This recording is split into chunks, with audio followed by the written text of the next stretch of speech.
नमस्कार दोस्तों। आज हम बात करेंगे राहु की हर एक हाउस में आपके हॉरोस्कोप के अंदर। चलिए शुरुआत करते हैं राहु फर्स्ट हाउस से। अगर राहु फर्स्ट हाउस में है आपके, तो आपको ऐसा व्यक्ति बनाएगा कि आप अपने बारे में पहले सोचेंगे, बाकी किसी और के बारे में बाद में सोचेंगे। आप काफ़ी इंटेलेक्चुअल और इंटेलिजेंट इंसान होंगे। आप मान लीजिए एक रूम में 10 लोग हैं और कोई एक समस्या आती है, तो अगर कोई उनमें से होगा जो एक unique out of the box solution लेकर के आएगा सबके सामने, वो राहु फर्स्ट हाउस वाला होगा। तो ये यूनिक क्वालिटीज़ होती हैं राहु फर्स्ट हाउस की। बट राहु फर्स्ट हाउस में होने से क्या होता है कि आपका सूर्य कुंडली में जहाँ भी होता है उसको ख़राब कर देता है, और ये आपको सेल्फिश भी बनाता है। और राहु क्योंकि इल्यूजन का कारक भी है, तो अनडिससेटिस्फाई भी कराता है। तो ये आप अपने आप से डिससेटिस्फाइड रहते हैं। आप कितना भी एफर्ट्स मार लें, कुछ भी अचीव कर लें अपनी लाइफ में, आपको लगता रहेगा कि मैं शायद कुछ और भी बेटर कर सकता था, मुझे थोड़ा और एफर्ट डालना चाहिए था। इस तरीके की फीलिंग आपके अंदर हो सकती है। चलिए अब राहु को सेकंड हाउस में लेके आते हैं। सेकंड हाउस है कारक आपके पैसे का, आपके परिवार का, आपके खाने पीने की आदतों का, आपकी वाणी का। तो जब राहु यहाँ आता है, एक तो ये नेचुरली मेलिफिक प्लैनेट है, तो आपकी वाणी को थोड़ा सा कर्कश बना सकता है। ऐसा बना सकता है कि हो सकता है आपको ऐसा लगता हो कि मैं तो एक नॉर्मल सा पॉइंट बोल रहा था, बट सामने वाले को लगेगा कि इतना सरकास्टिक होने की क्या ज़रूरत थी, या इतना रूडली क्यों बोला ये पॉइंट, थोड़ा बेटर तरीके से बोल सकते थे। लेकिन आपको रियलाइज़ नहीं होगा जिनका राहु सेकंड हाउस में है। बट आप अपने आसपास वालों से पूछेंगे तो वो आपको यही फीडबैक देंगे कि हाँ, थोड़ा स्कोप है इम्प्रूवमेंट का आपकी स्पीच के अंदर। अब क्योंकि ये पैसों का भी कारक है and Rahu out of the box thinking का भी सिग्निफिकेटर है, तो जब राहु सेकंड हाउस में आता है तो ऐसे लोग यूजुअली, इनका पैसा कमाने का जरिया अपने परिवार से कुछ अनोखा होता है, अलग होता है, क्योंकि सेकंड हाउस परिवार भी है। तो राहु वहाँ आया तो you will go against the tradition. मतलब परिवार में जैसा आपके यहाँ लोगों ने जिस तरीके से धन संचय किया होगा या कमाया होगा, आपके तरीके एकदम अलग होंगे उनसे। ये था राहु सेकंड हाउस में। अब राहु को लेके आते हैं थर्ड हाउस में। थर्ड हाउस है आपके शॉर्ट डिस्टेंस ट्रैवल्स का, आपके सिबलिंग्स का, आपके हार्डवर्क का, डॉक्यूमेंट्स का, आपके सिग्नेचर का राहु है।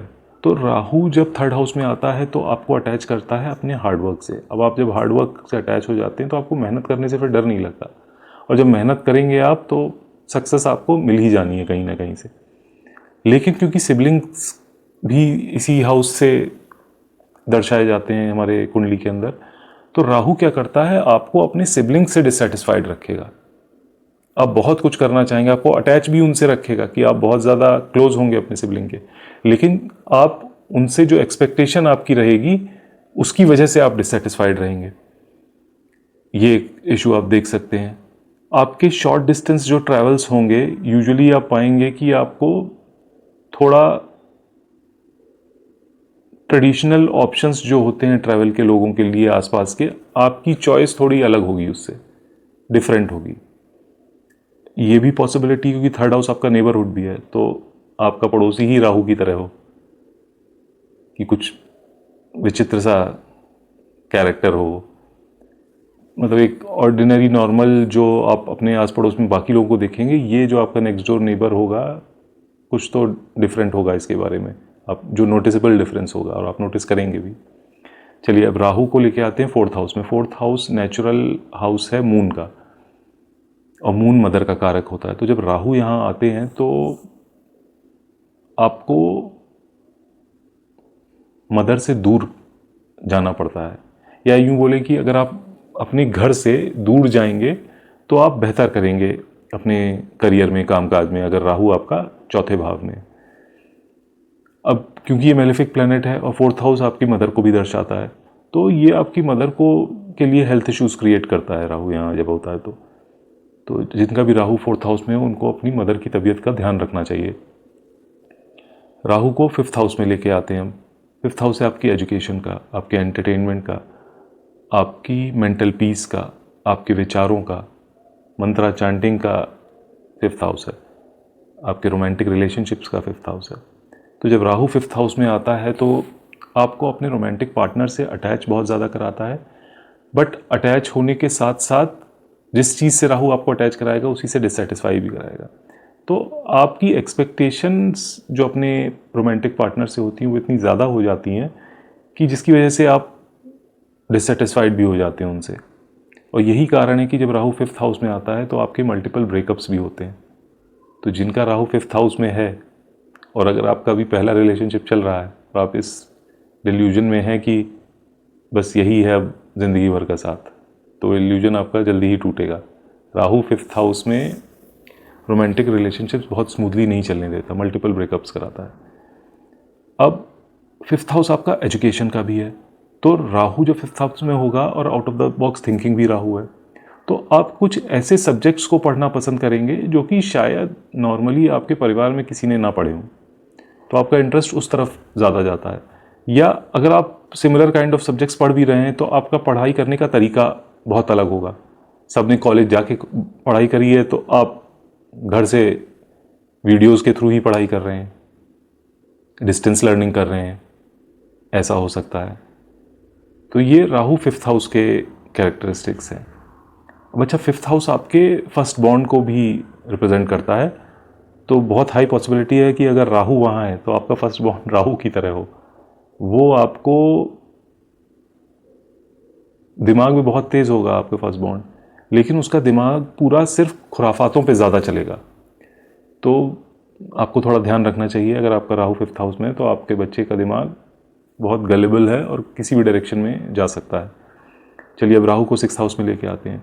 6th हाउस घर है आपके जॉब का, आपका लोन्स का, एनिमीज़ का, डिजीज़ का, कोर्ट केसेस का, सेवा भाव का भी यही हाउस है। तो जब राहु यहाँ आता है तो क्या होता है कि वो एक इल्यूजन क्रिएट करता है आपके आसपास के लोगों के मन में, आपकी जॉब को लेकर, कि आप बहुत कोई बड़े 30 मार खाएं और बहुत कुछ कर रहे हैं। उसकी वजह से क्या होता है कि लोग आपके आसपास वाले थोड़ा जेलस होने लग जाते हैं आपसे, आपकी थोड़ी सी भी तरक्की को देख के, तो और आपके दुश्मन बढ़ने लगते हैं। बट अगर राहु आपका 6th हाउस में है तो इसमें आपको स्पेसिफिकली ध्यान रखना है कि आपके काम में कोई भी रोड़ा अटकाने की कोशिश कर रहा हो, कोई भी आपके अगेंस्ट, किसी आपके बॉस के या किसी और सीनियर के कान भर रहा हो, आपको उस व्यक्ति को डायरेक्टली कन्फ्रंट करना ही नहीं है। आपको सिर्फ अपने काम पे फोकस करना है, काम करते रहिए। आप अपना समय उस इंसान से लड़ने में वेस्ट मत करिए। Rahu will take care of your enemies. लेकिन अगर आप प्रोएक्टिवली खुद ही जाके उनको कन्फ्रंट करेंगे, हर चीज़ आप खुद के कंट्रोल में लेके करना चाहेंगे, तो फिर राहु आपका साथ नहीं देगा और आपको दिक्कतें बहुत ज़्यादा झेलनी पड़ेंगी। तो राहु अगर आपका 6th हाउस में, इस बात का बहुत ज़्यादा ध्यान रखिए कि आपको बहुत ज़्यादा अपने क्रिटिक या एनिमीज़ एट वर्क प्लेस उन सब से उलझना नहीं है। आपको बस काम पे फोकस करना है, rest everything will be taken care of by Rahu. चलिए अब राहु को 7th हाउस में लेके आते हैं। 7th हाउस है पार्टनरशिप्स का, आपके स्पाउस का, आपके बिजनेस पार्टनर का। तो राहु यहाँ आएगा, आपको अटैच कराएगा आपके स्पाउस से। लेकिन अटैचमेंट का मतलब ये है कि राहु इल्यूजन का भी कारक है, तो आप सर्टेन ऐसी चीज़ें या क्वालिटीज़ इमेजिन करेंगे अपने स्पाउस के बारे में जिसकी वजह से आप की एक्सपेक्टेशन अपने स्पाउस से बहुत ज़्यादा हाई हो जाएगी, जो कि आपके डिससेटिस्फैक्शन का कारण बनेगी। तो आप छोड़ेंगे तो नहीं अपने स्पाउस को, क्योंकि आप अटैच बहुत ज़्यादा हैं, लेकिन आप डिससेटिस्फाइड रहेंगे। इवन दो आपका स्पाउस कुछ ऐसा कर नहीं रहा है मेजर कि आपको डिससेटिस्फाइड होना चाहिए, लेकिन आप अपनी ही एक्सपेक्टेशन का शिकार बनते हैं। इस केस में आपकी एक्सपेक्टेशन इतनी ज़्यादा होती है अपने स्पाउस से कि वो क्या, कोई और भी अगर होता उनकी जगह तो भी आप डिससेटिस्फाइड ही रहते। तो गलती उनकी नहीं है, आपकी एक्सपेक्टेशंस की है। तो थोड़ा उनको बैलेंस करने की कोशिश करिए, एक्सपेक्टेशंस को थोड़ा टोन डाउन करिए, तो आप पाएंगे आपका वैवाहिक जीवन अच्छा ही बीत रहा है। चलिए अब आते हैं राहु को 8th हाउस में लेके। 8th हाउस है सडन इवेंट्स का, pain, suffering, inheritance, occult practices का, ज्योतिष का, एस्ट्रोलॉजी, न्यूमरोलॉजी, ये सब साइंसेस का, मैन्युफैक्चरिंग, सर्जरी, इन सब चीज़ों का 8th हाउस है। राहु जब यहाँ 8th हाउस आपके इन लॉज को भी रिप्रेजेंट करता है, तो राहु जब यहाँ आता है तो आप अपने इन लॉज से काफ़ी अटैच रहते हैं, बट अटैच रहते हैं तो डिससेटिस्फैक्शन भी वहीं से आपको मिलता है। और ये बहुत हाई पॉसिबिलिटी है राहु 8th हाउस वालों के लिए। आप ये चेक करिएगा, और अगर आपको पता है ऑलरेडी ऐसा है जो मैं अभी बोलने वाला हूँ, तो कमेंट करके शेयर ज़रूर करिएगा मेरे साथ। राहु 8th हाउस में होता है तो आपके ससुराल वालों ने आपसे शादी के पहले कोई झूठ ज़रूर बोला होता है, जो कि आपको शादी के बाद पता चलता है।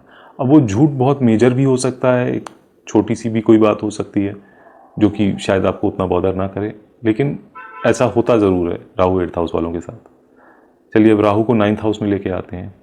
9th हाउस है ट्रेडिशंस का, रिचुअल्स का, आपकी हायर स्टडीज़ का, लॉन्ग डिस्टेंस ट्रैवल का, फादर का, गुरु का। अब राहु यहाँ है, out of the box thinking है, तो ऐसा व्यक्ति जिसका राहु 9th हाउस में है, ये फैमिली ट्रेडिशंस के से कुछ अलग ही सोचता है, अलग ही चलता है, फॉलो नहीं कर पाता फैमिली ट्रेडिशंस को इतना आसानी से। तो और ये हायर एजुकेशन का भी, हायर एजुकेशन में हो सकता है कि ये कहीं बहुत दूर जाके अपनी हायर एजुकेशन करें, या इस तरीके के किसी सब्जेक्ट से करें जो आज तक इनके ख़ानदान में नहीं पढ़ा होगा वो सब्जेक्ट। और ये भी पॉसिबिलिटी बनती है यहाँ पर कि ये अब्रॉड जाके अपनी हायर एजुकेशन पूरी करें। बाकी गोइंग अगेंस्ट द ट्रेडिशन का यहाँ पर ये मतलब होगा कि ये हो सकता है अपने रिलीजन से ज़्यादा महत्व दूसरे के रिलीजन को देते हो, या इनको अपने रिलीजन में ज़्यादा कमियां नज़र आती हों, दूसरे का लगता हो कि यार उसमें उतना नहीं है, वो बेटर है, इस तरीके का थॉट प्रोसेस हो। या फिर ट्रेडिशनली आपके फैमिली में सबकी अरेंज मैरिज होती हुई आई है अगर, तो इस व्यक्ति को आप पाएंगे कि ये आतुर होगा लव मैरिज करने के लिए, और वो भी इनकी यूजुअली इंटर कास्ट या फिर इंटर रिलीजन हो, ऐसा हो सकता है। या ये भी हो सकता है कि हो सकता है सेम कास्ट सेम रिलीजन से शादी हो रही है, लेकिन जिस व्यक्ति से शादी हो रही है उसकी बर्थ प्लेस इनकी बर्थ प्लेस से बहुत दूर है, और ये भी बहुत हाई पॉसिबिलिटी है कि वो कल्चरली बहुत डिफरेंट बैकग्राउंड से आते हों। ये राहु 9th हाउस करवाता है। अब राहु को 10th हाउस में लेके आते हैं। 10th हाउस है आपके प्रोफेशन का, तो राहु यहाँ अच्छा माना गया है, क्योंकि आप जब अपने प्रोफेशन से अटैच हो जाते हैं तो आप बहुत मेहनत करते हैं, बहुत हर तरीके की कोशिशें करते हैं काम अच्छे से करने का सब कुछ, तो इवेंचुअली आपको सक्सेस मिल जाती है। तो राहु 10th हाउस एक अच्छी पोजीशन बोल सकते हैं, मानी गई है एस्ट्रोलॉजी के अंदर। राहु को अब 11th हाउस में लेके आते हैं। 11th हाउस है आपके डिज़ायर्स का, ग्रीड का, इनकम का, फ्रेंड्स का, आपके रिलेटिव्स का। तो राहु जब यहाँ आता है तो आपके राहु एक्सपैंड भी करता है उस हाउस के कारक तत्वों को जिस हाउस में वो बैठता है, तो आपके डिज़ायर्स बहुत ज़्यादा होंगे लाइफ में। तो जब डिज़ायर्स बहुत ज़्यादा होते हैं तो ऑटोमेटिकली अगर डिज़ायर्स पे कहीं फुल स्टॉप ना लगे, या आउट ऑफ द ऑर्डिनरी एकदम कुछ तोप डिज़ायर्स आपके हैं, तो उनको पूरा करने में आपको डिफ़िकल्टी तो नो डाउट आएगी ही आएगी, but at the same time आप डिससेटिस्फाइड रहेंगे। आपको ये लगता रहेगा कि कब कोई ना कोई डिज़ायर आपका अधूरा रह गया, ये फीलिंग आपको रहेगी। तो जो पूरे हो रहे हैं आपके डिज़ायर्स, आप उनको भी एन्जॉय अच्छे से नहीं कर पाएंगे। आप बहुत ज़्यादा इस चाह में रहेंगे कि मेरे और डिज़ायर्स कैसे पूरे हो जाएं। और राहु जब 11th हाउस में होता है तो आपको ऐसे में अपने दोस्तों से और रिलेटिव्स दोनों से थोड़ा सावधान रहना चाहिए, क्योंकि ये लोग आपके साथ बैक स्टैबिंग कर सकते हैं, धोखा दे सकते हैं आपको। तो राहु जब 11th हाउस में हो तो इट्स बेस्ट कि आप किसी के भी वर्ड ऑफ माउथ पे मत जाइए। Ask for proof for whatever they are saying, छोटी से छोटी बात के लिए, तो आप बहुत सारे ट्रबल्स से अपने आप को बचा कर रख पाएंगे। वरना आप ये पाएंगे कि आपके आसपास वाले लोग ही आपको बेवकूफ़ मूर्ख बना रहे हैं, आपका फ़ायदा उठा रहे हैं, आपको धोखा दे रहे हैं। तो राहु 11th हाउस पैसे के लिए अच्छा है, बट आपको अपने फ्रेंड सर्कल से सावधान रहना है, अपने रिलेटिव से सावधान रहना है, क्योंकि आपको दिक्कतें वहाँ से आएंगी। इस चीज़ का आप ध्यान रखिएगा। अब राहु को लेके आते हैं 12th हाउस में। 12th हाउस राहु का पक्का घर माना गया है लाल किताब में। तो जब राहु 12th हाउस में आता है तो ये बहुत अच्छे चांसेस बनाता है आपके फॉरेन सेटलमेंट के। तो आपका अगर राहु 12th हाउस में आप सोच रहे हैं अभी कि कोशिश करूं या ना करूं बाहर सेटल होने की, मन तो बहुत है, तो मेरा सजेशन आपको ये रहेगा कि आपको कोशिश करनी चाहिए और आपको सक्सेस मिलने के चांसेस बहुत हाई हैं उसमें, अगर राहु आपका 12th हाउस में है। 12th हाउस आपके स्पिरिचुअलिटी का भी है, 12th हाउस आपका hospitalisation, jail, long term investments का भी है। तो राहु जब यहाँ होगा तो हो सकता है कि आप अगर स्पिरिचुअल हैं तो आपको दिक्कतें ज़्यादा महसूस ना हो, आपका लॉन्ग टर्म इन्वेस्टमेंट भी ठीक चलेगा, आप क्या कहते हैं ज़्यादा हॉस्पिटल भी जाने की ज़रूरत नहीं पड़ेगी। तो राहु 12th हाउस वालों को मेडिटेशन वगैरह ज़रूर करना चाहिए। आप अटैच बहुत ज़्यादा होंगे इन्वेस्टमेंट को लेके अपनी, और आपका तरीका इन्वेस्टमेंट करने का, लॉन्ग टर्म इन्वेस्टमेंट करने का बहुत डिफरेंट होगा in comparison to people around you. For example, usually अगर लोग आपके सर्कल में फिक्स डिपॉजिट में, गोल्ड में, सिल्वर में, गवर्नमेंट बॉन्ड्स में, इस तरीके की सेफ इन्वेस्टमेंट इंस्ट्रूमेंट्स में इन्वेस्ट करते हैं, तो हो सकता है आप डायरेक्टली स्टॉक्स में इन्वेस्ट करते हो, आप रियल एस्टेट में इन्वेस्ट करते हो। और रियल एस्टेट भी ऐसा नहीं कि जहाँ ये है कि हाँ चलो यहाँ गुड़गांव में ले लेते हैं ज़मीन, कुछ टाइम बाद बढ़नी है, नहीं। आप कोशिश करेंगे ऐसी जगह का इन्वेस्टमेंट आइडेंटिफाई करने की जो अभी शायद ज़्यादा अनएक्सप्लोर्ड है, एक्सप्लोर नहीं किया गया है, और आने वाले टाइम में आपके हिसाब से वहाँ बहुत ज़्यादा डेवलपमेंट होने वाला है और वहाँ प्राइस बहुत तेज़ी से शूट अप होंगे। तो आप उस तरीके की प्रॉपर्टी में इन्वेस्ट कर सकते हैं। या आपके आसपास सभी लोग, आपके फैमिली में लोग रेजिडेंशियल प्रॉपर्टीज़ में इन्वेस्ट कर रहे हैं, तो आप हो सकता है कमर्शियल में करें। या लोग कमर्शियल और रेजिडेंशियल दोनों में कर रहे हैं, तो आप हो सकता है एग्रीकल्चरल लैंड में इन्वेस्ट करें। तो आपका कुछ ना कुछ डिफरेंट सोच रहेगी इन्वेस्टमेंट्स को लेके। तो ये था राहु सारे 12 भावों में। बताइएगा कि वीडियो कैसे लगा, आपको ये इन्फॉर्मेशन यूज़फुल लगी या नहीं लगी, और क्या इम्प्रूवमेंट मैं कर सकता हूँ, क्या और चीज़ आप चाहते हैं कि मैं इंक्लूड करूँ अपने वीडियोज़ में, ज़रूर शेयर करिएगा। और प्लीज़ चैनल को सब्सक्राइब करना मत भूलिएगा, बहुत ज़रूरी है मुझे मोटिवेटेड रखने के लिए कि मैं ऐसा कंटेंट कंटिन्यूसली कंसिस्टेंटली लाता रहूँ आपके लिए। बाकी ऐसी इन्फॉर्मेशन के लिए और नॉलेज में वृद्धि करने के लिए जुड़े रहिए मेरे साथ। धन्यवाद।